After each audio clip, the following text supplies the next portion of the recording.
मित्रांनो, आज परदेशात जरी जॉबला असलो तरी मन मात्र गावातच असते. गावातली एखादी आनंदाची बातमी कानावर आली तर खूप भारी वाटतं आणि जर एखादी दुःखद घटना समजली तर तितकंच वाईटही वाटतं. आज का कुणास ठाऊक पण मन असं अस्वस्थ वाटत होतं. दिवसभर कामा होतो, सकाळ सकाळी कामाच्या गडबडीत मोबाईलकडे लक्ष नाही गेलं.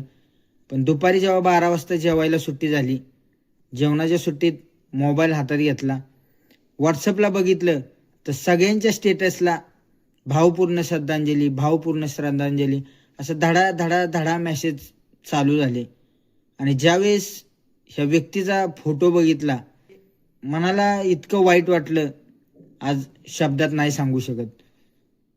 वाई तालुक्यातील सुरूर हायवेपासून अवघ्या 2-3 किलोमीटरच्या अंतरावर डोंगराच्या कुशीत वसलेलं छोटंसं आमचं एक 80 ते 100 घराचं मोडेकरवाडी गाव. आजही आमच्या गावातली मुलं 3 किलोमीटर पायी चालत सुरूरला शाळेला जातात. जाताना मुलांना सांगितलं जातं की रस्त्यानं व्यवस्थित जा, कोणाशी भांडणं करू नका, उचापती करू नका. आणि आज माझ्या वयाच्या 30-32 वर्षात एकदाही आमच्या गावात मोठे भांडणं, उचापती, मारामारी, पोलीस स्टेशन अशा गोष्टी ऐकाय नाही भेटल्या. पण आज जी घटना घडली त्यानं फक्त आमचं गावच नाही, पंचक्रोशी सहित अख्खा वाई तालुका हादरून गेलाय. समोर तुम्ही जो आत्ता फोटो बघितला, त्या अजित बांदलची आणि माझी साधारण 5वीपासून ओळख. ज्यावेळेस 3री-4थीला शाळेत होतो तोपर्यंत एवढी काय मोठ्या मुलांशी ओळख नसायची. 5वीला सुरूर श्री शिवाजी विद्यालय विभाग सुरूर या ठिकाणी शाळेला गेलो. त्यावेळेस अजित 9वीला होता. 5वीची आमची घटक चाचणी असेल, सत्र परीक्षा, सत्र 2 परीक्षा असेल, त्या परीक्षेमध्ये अजित आणि मी एका बेंचवर बसायचं असो. तेव्हापासून अजितची ओळख झाली. कामावरनं घरी आल्यावर आमच्या गावचे कर्तव्यदक्ष पोलीस पाटील विकास बांदल त्यांच्याशी फोनवर चर्चा झाली. घडलेल्या प्रसंगाची थोडीफार माहिती मिळाली. बाकीचे अजितसोबत जी जिवलग 4-2 मित्र असायचे त्यांना फोन केले, त्यांच्याकडून थोडीफार माहिती घेतली. आजा असा पोरगा होता, ज्यांनी त्याच्यासोबत दिवस काढलेत ना त्यांनाच माहिती की किती दिलदार पोरगा होता. देणारा, मैत्रीच्या बाबतीत जीवाला जीव देणारा पोरगा होता. एकदम रॉयल स्वभाव, गावातल्या प्रत्येक कार्यक्रमात स्वतः हजर असायचा. पण हा पण शब्द लागला ना मित्रांनो, अख्ख्या आयुष्याची वाट लागते ह्या पण शब्दामुळे. दोघं भाऊभाऊ प्रचंड मेहनत करून आज अख्ख्या पंचक्रोशीत त्यांचं नाव होतं. गावाकडे ज्या प्लेटमध्ये सिमेंट कॉन्क्रीटच्या विहिरी बांधल्या जातात, ते दोघं व्यवसाय करायचे. प्रचंड मेहनत केली लहानपणापासून. मागच्या 10 वर्षात तुम्हाला सांगतो, एवढी त्यांनी मेहनत केली की अख्ख्या गावात कुणाचं घर मजबूत नसेल एवढा जोरात त्यांनी बंगला बांधला. फक्त प्लेटमध्ये, दोघंही विहिरीचे कारागीर असल्यामुळं प्लेटमध्ये दोघांनी 4 मजूर हाताला घेऊन मोठा बंगला बांधला. जिथं आपल्या मोडेकर गावची कमान आहे, त्या कमानीपासूनच उजव्या हाताला अजितचं घर आहे. अजित आणि दीपक हे दोघं सख्खे भाऊभाऊ. लहानपणापासून एकमेकावर जीव लावणारे. लहान असताना कधी अजितला दीपकनं भरावलं असेल, कधी दीपकला अजितनं जेवण चारलं असेल. हेच लहानपणीचे भाऊ आज मोठ्यापणी एकमेकासोबत का भांडणं करायला लागले, विचार करा.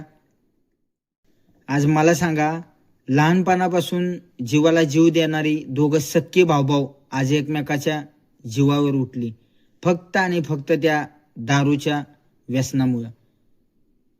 किरकोळ घरातले छोटे मोठे वाद सगळ्यांच्याच घरात होत असतात. घरोघरी मातीच्या चुली असतात. आज माझ्यापेक्षा वयानं, अनुभवानं तुम्ही मोठे आहेत. एक छोटा भाऊ म्हणून मी तुम्हा सर्व तरुण मंडळींना विनंती करतो, भावांनो, कुठलंच व्यसन करू नका. 4-2 वर्षापूर्वी अजितला तंबाखूचं व्यसन लागलं. तंबाखूनंतर हळूहळू सिगारेट चालू झाली. 4-2 वर्षानं बियर चालू झाली. त्या बियरचं रूपांतर दारूत झालं. दारूचं रूपांतर नशेत झालं. आणि आज त्या एका गोष्टीमुळं स्वतः जीव गमवावा लागला. वाईट आहे. विचार करा, व्यसन किती वाईट वळणावर आपल्याला घेऊन जातं. माझ्या महाराष्ट्रातल्या तमाम तरुण मुलांना विनंती आहे की कुठलंही असं व्यसन करू नका ज्याच्यामुळे आपल्या आईवडिलांना पश्चाताप होईल, आपलं आयुष्य बर्बाद होईल. आज वाईट वाटतं, गावागावातनं 8वी-10वीची मुलं तांबाखू खायला लागलेत, दारू प्यायला लागलेत. गावाकडे जत्रा असतील, वराती असतील, पोरं दारू प्यायला लागलेत. याचा कुठंतरी एक सामाजिक घटक म्हणून आपण प्रत्येकानं विचार केला पाहिजे. जी समाजातली जाणकार मंडळी आहेत, जसं आपलं वडील असतील, चुलतं असतील किंवा काका मामा, ही जी काही नातेसंबंधातली लोक आहेत, त्या प्रत्येकाला माझी हात जोडून विनंती आहे की तुमच्या परिवारातली किंवा आपल्या नातेवाईकातील एखादा जर मुलगा 8वी 10वी 12वी नंतर जर वाया जात असेल, मुलगा त्या रस्त्याला चालला असेल, आपल्याला समजतंय की बाबा तो आत्ता हळूहळू ह्या वाईट मार्गाने चाललेला आणि पुढे जाऊन अशा मोठ्या खड्ड्यात तो फसणार आहे की आयुष्यात त्यातनं तो बाहेर नाही निघणार, हे जर आपल्या डोळ्यानं दिसतंय, तर कृपया करून जेवढं शक्य होईल ज्या व्यक्तीचं तो ऐकत असेल त्या व्यक्तीचा सल्ला देऊन त्यातून त्याला बाहेर काढण्याचा प्रयत्न आपण आज एक सामाजिक जबाबदारी म्हणून प्रत्येकाने केली पाहिजे असं मला वाटतं. काल घडलेल्या घटनेचं आज पेपरला बातम्या आल्यात. बऱ्याच माझ्या मित्रांनी मला त्या पेपरचे स्क्रीनशॉट पाठवले. अजिंक्य, हे तुमच्या गावात काय घडले? त्यामुळं एक तरुण मुलांना छोटासा संदेश या माध्यमातून जावा म्हणून हा व्हिडिओ बनवलाय. मला वैयक्तिक कोणाच्याही भावना दुखवायच्या नाहीत. आज जे काय आमच्या गावात घडले, अजित हा आमच्या जवळचा मित्र, ज्याला आज फक्त आणि फक्त व्यसनामुळं आपलं जीवन संपवावं लागले. ह्या गोष्टी भविष्यात आपल्या तालुक्यातच नाही, जिल्ह्यात नाही, तर सबंध महाराष्ट्रात घडू नये म्हणून एक सर्वांनी छोटासा संदेश या गोष्टीतून घेऊन कधीच आयुष्यात व्यसनाच्या नादी नाही लागलं पाहिजे. प्रत्येकाच्या आयुष्यात छोट्या मोठ्या अडचणी चालू असतात, काही ना काही प्रॉब्लेम असतात. घरोघरी मातीच्या चुली आपण म्हणतो तसं प्रत्येकाचं भावाभावाचं कोणाचं पटत नसेल. काही भाऊ बहिणीची भांडणं असतील, काही नवरा बायकोची भांडणं असतील, काही चुलत्या पुतण्यांची भांडणं असतील. तर मला हेच सांगायचंय की राग हा एवढा वाईट असतो की राग हे असं वादळ आहे की ते आलेलं आपल्याला समजत नाही, पण गेल्यानंतर फक्त आणि फक्त त्रासच होतो त्या गोष्टीतून. ते एकदा राग नावाचं वादळ येऊन गेलं ना की त्यानंतर एवढा पश्चाताप होतो की काय सांगाय नको. त्यामुळं अशा सिच्युएशनला प्रत्येकानं थोडंसं आपल्याला सावरलं पाहिजे. आपल्याला एखाद्याचं पटत नसेल तर त्यापासून थोडंसं लांब राहिलं पाहिजे, किंवा जर असा कुठं भांडणाचा प्रसंग आला तर थोडंसं आपल्या स्वतःला कंट्रोल करून तिथून निघून गेलं पाहिजे. मित्रांनो, रागाच्या भरात कोणतंच पाऊल असं उचलू नका जेणेकरून आपल्याला आयुष्यभर पश्चाताप होईल. आपल्यासोबत आपल्या घरादाराला सुद्धा तो त्रास सहन करावा लागतो. आज मला सांगा ना, दोघा भाऊभाऊ, एवढे जीवाला जीव देणारे दोघं भाऊभाऊ होते.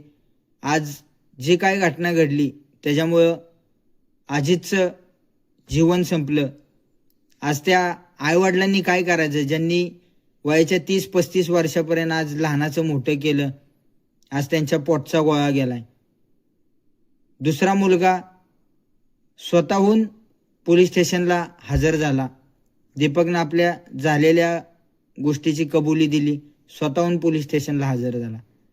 आज अजितची घरी बायको आहे. अजितची 2 लहान लेकरं आहेत, ज्यांनी बाप काय असतो अजून अनुभवला सुद्धा नाही हो. अवघ्या 8 ते 10 महिन्याची ती 2 लेकरं आहेत. अख्खं आयुष्य त्या पोरांनी कसं काढायचं मला सांगा.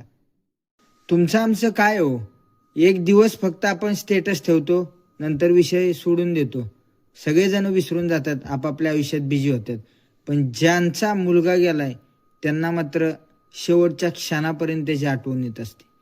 आज अजितचे किमान 500पेक्षा जास्त पोरांनी व्हॉट्सअपला स्टेटसला फोटो ठेवलेले, पण या सगळ्यामधला फक्त एक मित्र आज निखिल वळकुंदे, सलाम आहे त्या भावाला, तो फक्त पळत आला आणि त्याला गाडीत टाकून हॉस्पिटलपर्यंत पोहोचवलं. तुम्हा सर्वांच्या साक्षीनं अजितला भावपूर्ण श्रद्धांजली.